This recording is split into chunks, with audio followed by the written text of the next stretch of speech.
വിശുദ്ധ ഹജ്ജിന്റെ ഏറ്റവും പ്രധാനപ്പെട്ട കർമ്മമായ അറഫ സംഗമം ഇന്ന്. മിനയിൽ ഇന്നലെ രാപ്പാർത്ത തീർത്ഥാടകർ ഇന്ന് പുലർച്ചെ അറഫയിൽ സമ്മേളിക്കും.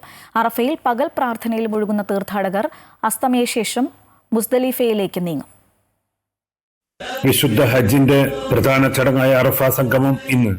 ഇഹ്റാം വസ്ത്രമണിഞ്ഞ് ഒരേ മനസ്സായി ലബ്ബൈക്ക് അല്ലാഹുമ്മ ലബ്ബൈക്ക് എന്ന തൽബിയത്ത് ചൊല്ലിക്കൊണ്ട് ഇന്ന് പുലർച്ചയ്ക്ക് മിനായിൽ നിന്ന് പുറപ്പെട്ട തീർത്ഥാടകർ അറഫ മൈതാനിയിൽ ശുഭ്രശാകരം തീർക്കും.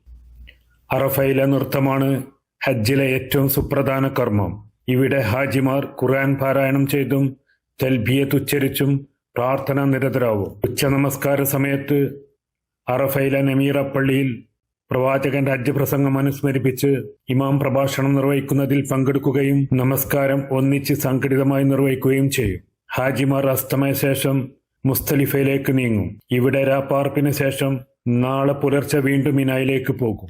ഹാജിമാർക്ക് ഏറ്റവും മികച്ച സേവനങ്ങളും പരിചരണങ്ങളും നൽകാനുള്ള സൗദി ഗവൺമെന്റിന്റെ നിരന്തര ശ്രമങ്ങളുടെ ഭാഗമായി ഇത്തവണ പുണ്യസ്ഥലങ്ങളിൽ നിരവധി പുതിയ പദ്ധതികൾ നടപ്പാക്കിയിട്ടുണ്ട്. ജബലുർ റഹ്മയിൽ തണൽക്കുടകൾ, മിസ്റ്റിംഗ് ഫാനുകൾ, നമീറ മസ്ജിദ് മുറ്റങ്ങളിൽ തണൽക്കുടകൾ, അതുപോലെ മക്കൾക്കും പുണ്യസ്ഥലങ്ങൾക്കും ചുറ്റും പഴുതടിച്ച സുരക്ഷയാണ് ഹജ്ജ് സുരക്ഷാ സേനയും വിവിധ സുരക്ഷാ വകുപ്പുകളും ഏർപ്പെടുത്തിയിരിക്കുന്നത്.